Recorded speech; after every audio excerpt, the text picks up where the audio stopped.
தினமலர் நேயர்களுக்கு வணக்கம். இன்னைக்கான சினிமா அப்டேட்ஸ். சூர்யாவுடைய கருப்பு திரைப்படம் பிளாக் பஸ்டர் ஹிட் ஆயிருக்கு. அடுத்து சூர்யாவுக்கு ரிலீஸுக்கு ரெடியா இருக்க திரைப்படம் விஸ்வநாத் அண்ட் சன்ஸ். இந்த படத்துடைய ரிலீஸை ஆகஸ்ட் மாதம் இந்த டீம் பிளான் பண்ணியிருக்காங்க. அடுத்து சூர்யா அவர்கள் ஆவேசம் படத்துடைய இயக்குனரோட இணைஞ்சு ஒரு படம் நடிச்சிருக்காரு. அந்த படத்தில் ஒரு போலீஸ் கேரக்டர் பண்ணியிருக்காரு. அந்த படத்துடைய ரிலீஸையும் இந்த வருஷம் டிசம்பர் மாதத்துக்குள்ளே ரிலீஸ் பண்ணலான்னு அந்த டீம் பிளான் பண்ணியிருக்காங்கன்ற அப்டேட் கிடச்சிருக்கு. ஜனநாயகன் இந்த திரைப்படத்துடைய ரிலீஸை விஜய் அவருடைய பர்த்டேவை முன்னிட்டு ஜூன் மாதம் ரிலீஸ் பண்ணலான்னு இந்த டீம் பிளான் பண்ணியிருக்காங்க. அண்ட் ஜெயிலர் 2 இந்த படத்தை ஜூலை மாதம் ரிலீஸ் பண்ணலான்னு இந்த டீம் பிளான் பண்ணியிருக்காங்க. சிவகார்த்திகனுடைய செய்யான் படமும் தனுஷோடைய நடிப்பில் ரெடியாகிட்டு இருக்க D55 இந்த ப்ராஜெக்டையும் அக்டோபர் மாதம் இல்லைனா தீபாவளி அன்னைக்கு ரிலீஸ் பண்ணலான்னு இந்த ரெண்டு டீமுமே பிளான் பண்ணியிருக்காங்க. அண்ட் கருப்பு திரைப்படத்தை பொறுத்த வரைக்கும் இந்த படத்தில் நிறைய யூடியூபர்ஸ் அண்ட் மிக முக்கியமான இன்ஃப்ளூயன்சர்ஸ்லாம் நடிச்சிருக்காங்க. அவங்களுடைய போர்ஷன்ஸ் எல்லாமே ஆர்ஜே பாலாஜி தூக்கியிருக்காரு. அதுக்கு ரீசனாக எல்லாரும் என்ன சொல்கிறாங்கன்னா, ரீசெண்டாக LIK என்ற படம் ரிலீஸ் ஆயிருந்தது. அந்த படத்தில் நிறைய சீக்வன்ஸில் நிறைய இடங்கள்ல இன்ஃப்ளூயன்சர்ஸ்லாம் இருந்தாங்க. அந்த சீக்வன்ஸ்லாம் பெரிய லெவலில் ஆடியன்ஸ் கிட்ட ஒர்க் அவுட் ஆகலை அப்படின்றத ஆர்ஜே பாலாஜி ஏதோ ஒரு விதத்தில் சென்ஸ் பண்ணியிருக்காராம். அதன் காரணமாக தான் அவங்களுடைய போர்ஷன்ஸ் எல்லாருமே எடுத்திருக்காங்க அப்படின்ற மாதிரியும் ஆர்ஜே பாலாஜியோடைய டீம் வட்டாரங்களையும் மிக முக்கியமாக சினிமா வட்டாரங்களையும் பேசிக்கிறாங்க. டிமாண்டி காலனியோட இயக்குனர் அஜய் ஞானமுத்து அவருடைய டைரக்ஷனில் ராகவா லாரன்ஸ் லீடாக நடிக்க போகிறாரு. இந்த படமும் முழுக்க முழுக்க ஒரு ஹாரர் கமர்ஷியல் படமாக தான் இருக்க போகுதுன்ற அப்டேட் கிடச்சிருக்கு. ராகவா லாரன்ஸும் சரி அஜய் ஞானமுத்தும் சரி ரெண்டு பேருமே தனித்தனியாக ஒரு ஹாரர் படம் பண்ணாலே அது பயங்கரமாக இருக்கும்.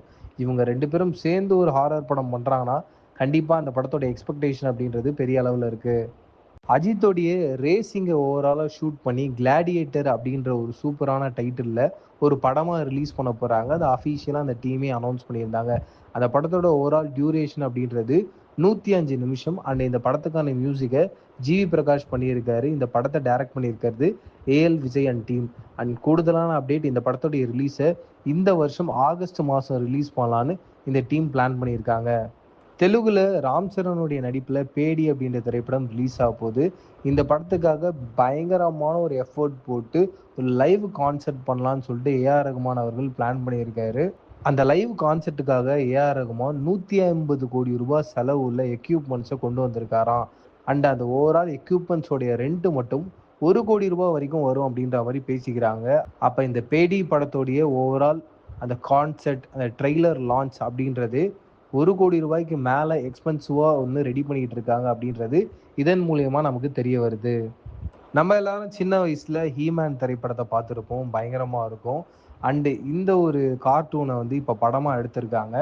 அந்த படத்தில் தமிழ் டப்டு வெர்ஷனில் சிவகார்த்திகனுடைய வாய்ஸ் வரப்போகுது அப்படின்ற ஒரு சூப்பரான ஒரு அப்டேட் கிடச்சிருக்கு. கண்டிப்பாக சிவகார்த்திகனுடைய வாய்ஸில் ஹீமேனை பார்த்தாங்கன்னா எல்லாருமே பயங்கரமாக கொண்டாடுவாங்க. அண்ட் கண்டிப்பாக சிவகார்த்திகேயனும் அவருடைய டப்பிங்கில் நிறைய கவுண்டர்ஸ் அண்ட் காமெடியை வந்து இன்க்ளூட் பண்ணியிருப்பாரு. அது இன்னும் ரசிகர்களை மிகப்பெரிய அளவில் அட்ராக்ட் பண்ணும் அப்படின்றதுல சந்தேகமே இல்லை. வேல்பாரி அப்படின்ற நாவலை படமாக்கணுன்ற ஒரு பெரிய எண்ணத்தோட சங்கர் அவர்கள் இருக்காரு.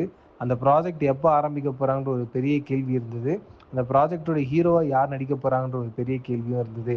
இப்போ என்ன சொல்கிறாங்கன்னா, வேல்பாரியோடைய ஹீரோவாக சூர்யா தான் இருக்க போகிறார் அப்படின்ற மாதிரி பேசிக்கிறாங்க.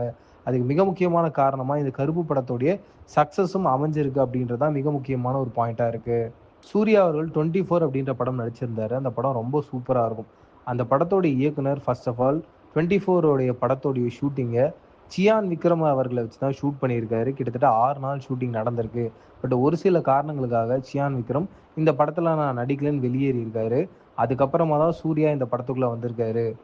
பட் டெஃபினட்டாக சொல்லுவேன், சூர்யா அவர்கள் அந்த ஆத்திரேயா அப்படின்ற கேரக்டரை பயங்கரமாக பெர்ஃபார்ம் பண்ணியிருப்பாரு. ஒரு எக்ஸ்ட்ரானரியான ஒரு பெர்ஃபார்மன்ஸ் அப்படின்றதுல சந்தேகமே இல்லை.